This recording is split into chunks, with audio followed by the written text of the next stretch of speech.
Hello students, मैं अंकुश गुप्ता बेटा आपका हार्दिक स्वागत करता हूं। बेटा मैं आज आपके अकाउंटेंसी का जो फिफ्थ चैप्टर का जो बिल्कुल लास्ट टॉपिक है वो है, अभी तक हमने पढ़ा था रिटायरमेंट ऑफ अ पार्टनर। अब बेटा हम पढ़ने जा रहे हैं डेथ ऑफ अ पार्टनर। अब तक तो रिटायरिंग पार्टनर जो होता था उसका अमाउंट हम कहाँ ट्रांसफ़र कर देते थे, उसके लोन अकाउंट में ट्रांसफ़र कर देते थे।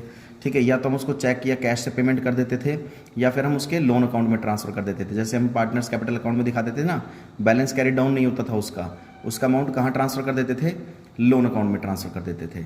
लेकिन डेथ के केस में अगर किसी पार्टनर की डेथ हो जाती है तो उसका अमाउंट कहाँ ट्रांसफ़र किया जाता है वो मैं आपको बताने जा रहा हूँ। बेटा सबसे पहले जब किसी पार्टनर की डेथ हो जाती है, डेथ ऑफ अ पार्टनर्स, ठीक है, किसी पार्टनर की डेथ हो जाती है तो बेटा उसके प्रॉफिट की जो कैलकुलेशन होती है, कैलकुलेशन ऑफ प्रॉफिट्स, प्रॉफिट की जो कैलकुलेशन होती है बेटा वो दो बेसिस पर होती है। कितने बेसिस पर होती है? दो बेसिस पर। On the basis of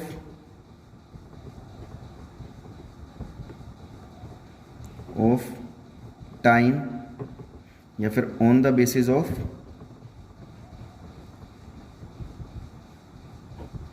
sales.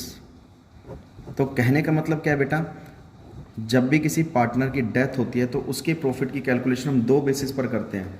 या तो हम करेंगे उसके टाइम के बेसिस पर करेंगे या फिर हम उसकी सेल के बेसिस पर करेंगे प्रॉफिट की कैलकुलेशन।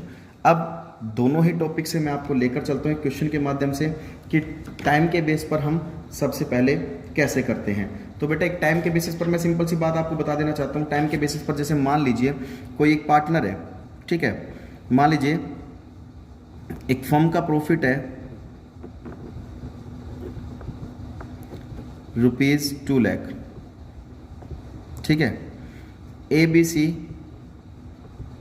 तीन पार्टनर है, तीनों का प्रॉफिट शेयरिंग रेशो मान लीजिए 2:1 है।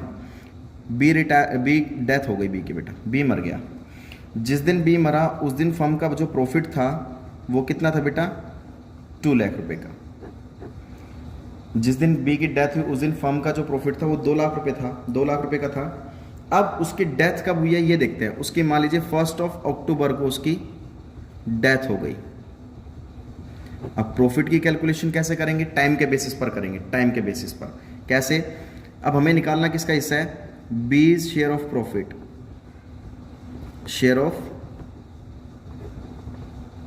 प्रॉफिट। बी के प्रॉफिट में कितना हिस्सा है? देखिए बेटा 2 लाख का पूरा फर्म का प्रॉफिट था, जिसमें से बी का हिस्सा कितना था, 2/5 इनटू कितने महीने तक वो जिंदा रहा है। भाई 1 अप्रैल से स्टार्ट होते हैं हमारे, 1 अप्रैल से स्टार्ट होते हैं और वो 1 अप्रैल से 1 अक्टूबर को वो मर गया, यानी कितने महीने जिंदा रहा था वो, 6 महीने जिंदा रहा था। तो 6 महीने जो जिंदा रहा है तो कितने महीने का इसका प्रॉफिट निकाल देंगे, 6 महीने का। ठीक है बेटा, तो इसको कैलकुलेट करेंगे हम, तो ये बेटा आ जाएगा 40,000 रुपये। ठीक है बेटा, तो 40,000 आ गया आपका, ये आपका उसका बी का हिस्सा प्रॉफिट का आ जाएगा। अच्छा जी, इसकी एंट्री क्या होगी? जो देखो इसका प्रॉफिट का हिस्सा होता है ना, या तो इसके रिप्रेजेंटेटिव को दे दिया जाता है, यानी कि उसके घर वालों को दे दिया जाता है। मान लीजिए उसके कोई घर वाला नहीं है तो ठीक है, उसके घर वाले नहीं है, ना चाचा ना माँ ना जो भी कोई नहीं है, उसके रिप्रेजेंटेटिव नहीं है, तो उसका अमाउंट कहाँ ट्रांसफर कर दिया जाता है, profit and loss suspense account में। उसकी एंट्री क्या कर देंगे हम, profit and loss suspense account debit to, retire कौन हो रहा है, बी हो रहा है, टू बीज कैपिटल अकाउंट। कितने से बेटा, 40,000 से। तो इतना ध्यान रखना बेटा आप, कि सबसे बड़ी इंपॉर्टेंट बात बता देता हूँ मेरे को, आपको ये ध्यान रखना है कि इसकी एंट्री क्या होगी, कि जो भी पार्टनर मर जाता है और जो उसका प्रॉफिट का हिस्सा होता है वो बेटा कहाँ ट्रांसफ़र कर दिया जाता है, प्रॉफिट एंड लॉस सस्पेंस में ट्रांसफ़र कर दिया जाता है। इसकी एंट्री ये होगी। ठीक है, अगर आप अब इसको मान लीजिए बी के कैपिटल अकाउंट में दिखाओगे, मान लीजिए आप कैपिटल अकाउंट बनाते हैं, पार्टनर्स कैपिटल अकाउंट, इसको किस साइड दिखाओगे, पार्टनर्स कैपिटल अकाउंट में बेटा पार्टनर्स का नाम तो दिखाएंगे नहीं, बचा क्या, profit and loss suspense account. तो इसको पार्टनर्स कैपिटल में क्रेडिट साइड दिखा देना कि by profit and loss suspense account, और किसके अकाउंट में दिखा दोगे, बी के अकाउंट में दिखा दोगे। तो बेटा ये बात आपको अच्छे समझ में आ गई। चलिए नेक्स्ट कंसेप्ट में बता देता हूँ। ये तो था बेटा आपका टाइम के बेसिस पर किस तरीके से प्रॉफिट की कैलकुलेशन की जाती है। अब मैं बात करूंगा बेटा सेल्स के बेस पर किस तरीके से हम इसकी प्रॉफिट की कैलकुलेशन करेंगे। तो सबसे पहले आप एक क्वेश्चन ले लेते हैं, ठीक है, क्वेश्चन के माध्यम से हम देखेंगे। क्वेश्चन देखते हैं हम। देखो क्वेश्चन बेटा सबसे पहले फॉर एग्जांपल मान लीजिए ए बी और सी, हम एक क्वेश्चन ले लेते हैं। ए बी और सी तीन पार्टनर, तीनों का प्रॉफिट शेयरिंग रेशो मान लीजिए 3:1 है फॉर एग्जांपल। अकाउंट फर्म के अकाउंट क्लोज कब होते हैं, फर्म अकाउंट क्लोज मान लीजिए 31 मार्च को होते हैं। जनरली हम मार्च में ही करते हैं, 31 मार्च को ही करते हैं, ये ध्यान रखना बेटा। कह रहा है कि बी की डेथ हो गई, और बी की डेथ कब हुई है बेटा, 12 जून 2017 को हो गई। अब यहाँ पर बेटा मंथ नहीं, अब डेज काउंट होगा, क्योंकि अब हमें तारीख में दे दी है। अगर हम सीधा कह देते भाई 1 अक्टूबर को मर गया, 1 जनवरी को मर गया, 1 दिसंबर को मर गया, तो यहाँ पे सीधा हम क्या मंथ काउंट करते हैं, लेकिन वो तारीख दे दी उसने, तो यहाँ पर डेज काउंट कर लिए जाएंगे। चलिए, जिस दिन बी की डेथ हुई, ऑन द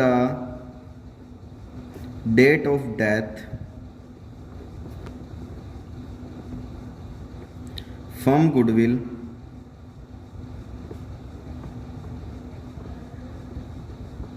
रुपीज 60,000। जिस दिन बेटा बी की डेथ हुई थी, उस दिन फर्म की गुडविल की वैल्यू कितनी थी, हमारे पास 60,000 रुपये की थी।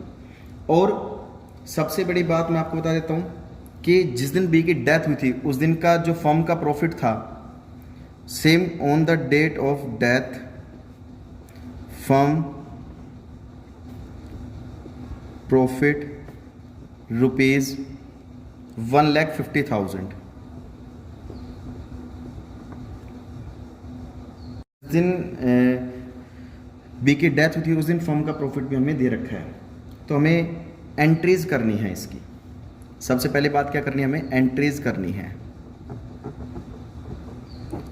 एंट्रीज किस तरीके से करेंगे, सबसे पहले हम क्या करेंगे बेटा कि बी का हिस्सा निकालेंगे प्रॉफिट के अंदर, बी शेयर ऑफ प्रॉफिट। तो देखिए बेटा टोटल प्रॉफिट कितना था बेटा, 1.5 लाख का टोटल प्रॉफिट था। नीचे देखिए यहाँ पर 1.5 लाख का प्रॉफिट था, 1.5 लाख का प्रॉफिट इनटू उसका हिस्सा कितना बेटा 2/6 इनटू वो कितने दिन तक जिंदा रहा था। अब आपको डेज काउंट करने हैं फटाफट बेटा। जून कितने का होता है बेटा, 30। जून के अंदर टोटल कितने मंथ होते हैं, 30 होते हैं, जिसमें से वो 12 को वो मर चुका है। तो कितने हमारे पास कितने दिन बचे हमारे पास बेटा, जून के कितने दिन बचे, 18 दिन। जुलाई के कितने दिन बचे बेटा, सॉरी बेटा एक थोड़ी गलती हो गई थी, वो जून को मरा बेटा, 12 जून को। तो हमारे स्टार्ट कब से थे, अप्रैल से स्टार्ट हुए थे, अप्रैल से स्टार्ट, अप्रैल मई और जून। अप्रैल बेटा 30 का होता है, मई 31 का होता है, और जून के वो 12 दिन जिंदा रहा है, ठीक है। तो टोटल कितने दिन जिंदा रहा है वो, यानी कि 73 डेज। तो उस 73 दिन तक का हम प्रॉफिट उसका निकाल लेंगे। ये बात आपको समझ में आ गई होगी। तो यहाँ पर लिख देंगे 73 डिवाइडेड बाय 365। टोटल कितने दिन होते हैं, 365 दिन होते हैं, ठीक है। तो बेटा इसका हिस्सा जो आ जाएगा वो आ जाएगा 10,000। ये बात आपको समझ में आ गई होगी बेटा। 12 जून को मरा है, अप्रैल से स्टार्ट हुए थे, अप्रैल में कितने दिन होते हैं 30 डेज, मई में 31, और जून के 12 दिन जिंदा रहे, क्योंकि 12 जून को मर गया था, 12 जून तक तो जिंदा रहा था। तो टोटल कितने महीने का, कितने दिन का आ जाएगा बेटा, 73 डेज अपॉन में 365, ठीक है। तो यहाँ पर इसका 10,000 आ जाएगा। अब इसकी एंट्री मैं आपको बता चुका हूँ कैसे करेंगे हम। इसका अमाउंट ये ट्रांसफर कहाँ कर देंगे बेटा, प्रॉफिट एंड लॉस सस्पेंस में, ठीक है। तो एंट्री क्या कर देंगे हम, profit and loss suspense account debit to B's capital account. कितने से कर देंगे बेटा, 10,000 से और यहाँ पर 10,000 से। तो ये बात बेटा आपको समझ में आ गई होगी। तो एक एंट्री हमारी यहाँ पर कंप्लीट हो चुकी है, ये एंट्री हमारी कंप्लीट हो चुकी है। यहाँ तक आपको अच्छे समझ में आ गया होगा। नेक्स्ट आता बेटा उसने गुडविल भी दे रखी है। तो गुडविल की तो हम एक एंट्री करते हैं डेथ और रिटायरमेंट के समय। कौन सी एंट्री करते हैं? Continuing partners to retiring partners. Continue में कौन कौन है बेटा? A's capital, account debit, C's capital, account debit to B's capital account. क्योंकि जो मर गया उसको हम क्रेडिट कर देते हैं, क्योंकि कंटिन्यूइंग पार्टनर्स टू, कंटिन्यू में कौन कौन है? ए और सी तो है, तो continuing partners to retiring partners. तो देखो गुडविल में भी पहले हम उसका हिस्सा निकालेंगे। गुडविल कितने की थी बेटा? टोटल गुडविल बेटा 60,000 की है। 60,000 में सबसे पहले उसका हिस्सा निकाल लो, बी का हिस्सा निकाल लो। 60,000 कितना हिस्सा है बेटा? 2/6 है। तो कितना आ जाएगा बेटा इसका? ये 20,000। इस बी के में दिखा देंगे 20,000 को ए और सी में बांटना है। तो बेटा ऑलवेज ये गेनिंग रेशो में बढ़ता है, ध्यान रखना। मैं पहले कई बार बता चुका था, हमेशा गुडविल की जो ट्रांजैक्शन होगी गेनिंग रेशो में बटेगी, जो डेथ के समय, रिटायरमेंट के समय है। लेकिन हमारे पास यहाँ पर गेनिंग रेशो निकालने के लिए न्यू रेशो होना चाहिए, लेकिन न्यू रेशो हमारे पास नहीं है। तो बेटा ओल्ड रेशो बचा कितना है? ए और सी का कितना बचा है बेटा? 3:1। 3:1 इसमें बांट देंगे तो ये आ जाएगी 15,000 और 5,000। तो बेटा ये हमारी एंट्रीज पूछी थी, हमारी दोनों एंट्री हो चुकी है और आई होप आपको अच्छे समझ में आ गया होगा। तो बेटा सबसे पहले आपको करना क्या है? On the basis of time के बेसिस पर आपको क्वेश्चन करने हैं। क्वेश्चन मैं बता देता हूँ आपको कौन कौन से करने हैं। तो क्वेश्चन नंबर बेटा आपको 61 से लेकर 61 और 62, 61 एंड 62 दोनों करने हैं। और आप एक बार सेल्स के बारे में पढ़ के देख लेना, अगर नहीं समझ में आएगा, मेरे को समझाना तो है ही है। तो 61 एंड 62 आपको खुद करने हैं, बाकी फिर मैं नेक्स्ट वीडियो में आपको अच्छे से और समझा दूंगा। तब तक के लिए जय हिंद, जय भारत।